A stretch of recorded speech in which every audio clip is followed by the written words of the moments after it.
Knowledge is power. દોસ્તો, આ ઘણા સમયથી, કદાચ ભૂતકાળથી, પ્રાચીન સમયથી કહેવાતું હશે, જ્ઞાન એ શક્તિ છે. Knowledge is power, information is power. સાચી વાત છે. આજના જમાનામાં, એઆઈના જમાનામાં ઘણી બધી બાબતો બદલાઈ છે. છતાં આપણે જ્ઞાન વિશે વાત કરીએ, નોલેજ વિશે વાત કરીએ. જ્ઞાન એટલે વ્યક્તિનો નિજી અનુભવ, વ્યક્તિનો વ્યક્તિગત અનુભવ. જ્ઞાન એટલે રંગનાથનના શબ્દોમાં થોડીક વાત કરીએ, એમના જે શબ્દો છે એનું અર્થઘટન કરીએ તો માહિતીનો સંપૂર્ણ સરવાળો એટલે જ્ઞાન. જ્ઞાન એટલે વ્યક્તિને પોતાને કંઈ એક્સપિરિયન્સ થાય, પોતાને કંઈક મહેસૂસ થાય, એને પણ જ્ઞાન કહેવાય. ફોર એક્ઝામ્પલ આપણે કહીએ કે નરસિંહ મહેતાનું પેલું ભજન જેમના સંદર્ભમાં જે ગાયેલું છે, ભલું થયું ને ભાગી જંજાર સુખે બધી શ્રી ગોપાળ. એટલે નરસિંહ મહેતા એ લેવલ પર પહોંચી ગયા હતા. એટલે એને આપણે કહીએ ઇન્ટ્યુટિવ નોલેજ. ઘણા બધા મહાપુરુષો કહેવાય, બુદ્ધ ભગવાન, મહાવીર ભગવાન, આ જુદા જુદા જે ભગવાન તરીકે અત્યારે આપણે એમને જોઈએ છીએ, એ લોકો પણ ઇન્ટ્યુટિવ નોલેજ એવું કહેવાય છે કે એને કોઈ ચેલેન્જ ના કરી શકે. તો જ્ઞાન એ વ્યક્તિનો, એમને પોતાનો સાક્ષાત્કાર થયો હોય તો એમને ખબર હોય, બીજાને ખબર ના હોય, એ બીજા માટે માહિતી બની જશે. વ્યક્તિનું પોતાનું જ્ઞાન એ બીજા માટે માહિતી બની જશે. પણ એ માહિતી પેલી વ્યક્તિ જોતી હશે, એ માહિતી કલેક્ટ કરતી હશે, અઢળક માહિતીનો ઉપયોગ કરશે તો એ પણ એક અલગ નવું જ્ઞાન બનશે. જ્ઞાન એટલે વ્યક્તિને, ફોર એક્ઝામ્પલ આપણે વિચારીએ કે તમે કંઈક વસ્તુનો ટેસ્ટ કરો. ફોર એક્ઝામ્પલ ગુલાબજાંબુનો તમે ટેસ્ટ કરશો તો જે ટેસ્ટ કરનાર વ્યક્તિ છે એને જ એનો અનુભવ થશે, એના સ્વાદની ખબર પડશે, એનો અહેસાસ થશે. જેણે ગુલાબજાંબુ ખાધું નથી એના વિશેની ખબર છે કે ભાઈ ગળ્યા હોય, આ હોય, મીઠા હોય, સ્વાદિષ્ટ હોય, પણ પેલાના જેવો અહેસાસ નહીં થાય. એટલે જ્ઞાન એટલે વ્યક્તિનો વ્યક્તિગત અનુભવ, પોતાનો અનુભવ, એ બીજાને ખબર ના હોય.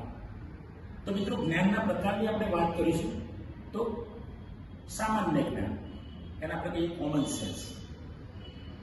તો કોમન સેન્સ વસ્તુ એવી છે કે જનરલી બધાને ખબર હોય. ધારો કે આગળ માણસ હોય, સામે બસ આવતી હોય તો એને ખબર હશે કે આ બસ મને કચડી નાખશે. એક મગજ એનું ચાલુ છે કે ભાઈ મગજના જે સુષુપ્ત કહીએ આપણે, જાગ્રત, અજાગ્રત, પરાજાગ્રત, એમાંથી એક મન એનું જાગ્રત છે કે એ બસથી દૂર જતું રહેશે. તો આ સામાન્ય જ્ઞાન છે. ફોર એક્ઝામ્પલ, સાપ આવતો હોય અને આપણે સામે જતા હોય તો બંને જણ ગભરાઈ જશે. કારણ કે સાપને એમ છે કે મને આ વ્યક્તિ મારી નાખશે, અને આપણને એમ થશે કે સાપ આપણને ડંખી જશે.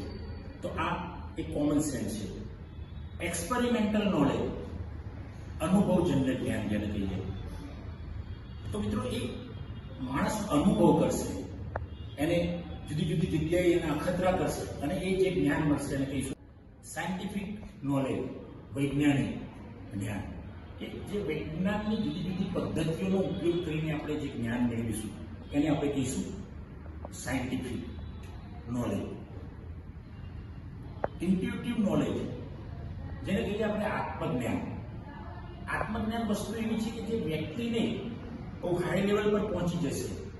હમણાં જ મેં જે વાત કરી, ધારો કે બુદ્ધ ભગવાન, મહાવીર ભગવાન, પરમહંસ, આવા જે વિશેષ પ્રકારની વ્યક્તિઓ જે છે સ્પિરિચ્યુઆલિટીમાં, કે જે એમને કંઈક અનોખો અનુભવ થયો છે. ઇન્ટ્યુટિવ નોલેજ જેને કહીશું આપણે. આવી ઘણી વ્યક્તિઓ હશે કે જેમને એક અલગ પ્રકારનું એમને જ્ઞાન થયું હશે, એ જ જાણે છે, એમને જ અહેસાસ થયો છે. પછી લોજિકલ નોલેજ એટલે તાર્કિક જ્ઞાન. તર્ક કરશે. કોઈ ફિલોસોફર હોય, ગ્રંથાલયની માહિતી વિજ્ઞાનનો ફિલોસોફર હોય, ધારો કે રંગનાથન બેનર્જી, તો એમને તર્ક કર્યાને ગ્રંથાલયની માહિતી વિજ્ઞાનની અંદર ડીડીસી, સીસી, જુદી જુદી યુડીસીના જે સર્જકો હોય, તો આપણે એક નવી રચના કરી. તો એ એક તાર્કિક જ્ઞાન, કે પોતે તર્ક દોડાવી કે લાઇબ્રેરીમાં ક્લાસિફિકેશન કેવી રીતે કરવું. ઘણી બધી સ્કીમ હતી પહેલા, પણ એમાંથી એક વ્યવસ્થિત સ્કીમ જે રંગનાથને સીસી અને મેલ્લોડીએ ડીડીસી કરી, તે તાર્કિક જ્ઞાન છે. પછી મૂર્ત જ્ઞાન અને અમૂર્ત જ્ઞાન. મૂર્ત જ્ઞાન એટલે આપણે જે જોઈ શકીએ, ઘણા કે પુસ્તકો વાંચી શકીએ, ડોક્યુમેન્ટ્સ હોય જુદા જુદા પ્રકારના. તો આ મિત્રો છે મૂર્ત જ્ઞાન. અમૂર્ત જ્ઞાન કે જે જોઈ શકતા નથી આપણે, પણ વ્યક્તિની અંદર સ્કિલ પડી છે, કૌશલ્ય પડ્યું છે. ફોર એક્ઝામ્પલ, કોઈ કલાકાર છે, એ આપણને દેખાશે નહીં, પણ એ ચિત્ર દોરીને બતાવશે ત્યારે ખબર પડશે કે ભાઈ આ અમૂર્ત જ્ઞાન છે, પરોક્ષ જેને કહીએ આપણે, કે આપણે એને જોઈ શકતા નથી, પણ એ કલાનું પ્રદર્શિત કરશે ત્યારે આપણને ખબર પડશે કે આ વ્યક્તિ જોડે આવું અમૂર્ત જ્ઞાન છે. તો આ જ્ઞાનના જુદા જુદા પ્રકાર. હવે કદાચ જમાનો બદલાય એમ જ્ઞાનમાં પણ ચેન્જ આવશે એવું આપણે અનુમાન કરી શકીએ. પણ મિત્રો, આ જો જ્ઞાનના પ્રકારોની વાત કરી, નોલેજ ઇઝ પાવરની આપણે વાત કરી, જ્ઞાનની થોડીક ડેફિનેશન આપવાની વાત કરી મેં, પણ જો જ્ઞાનનો તમે વ્યવસ્થિત ઉપયોગ કરશો, સદુપયોગ કરશો, તો જ્ઞાન તમને નવા જ્ઞાની બનાવશે. તમે એક અલગ પ્રકારના જ્ઞાનનું સર્જન કરી શકશો. કારણ કે જ્ઞાન વસ્તુ એવી છે કે તમે જો એને પોતે અહેસાસ કરશો, અનુભવ કરશો, તો તમે પણ એક અલગ પ્રકારના સમાજને જ્ઞાન આપતા થઈ જશો અને તમારું એક નવું સર્જન હશે. ફોર એક્ઝામ્પલ, આપણે કહીશું કે ભાઈ લિયોનાર્ડો વિન્ચી ઘણા બધા વિષયોમાં એ એક્સપર્ટ હતા, કલાકાર હતા, સાયન્ટિસ્ટ હતા, ફિલોસોફર હતા.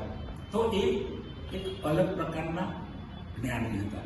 તો મિત્રો, જ્ઞાનના મારું લેક્ચર આપ સાંભળો, એને જુઓ બરાબર, અને જો આપને યોગ્ય લાગે તો એને શેર કરો. થેન્ક યુ દોસ્તો. જય હિન્દ, જય ભારત.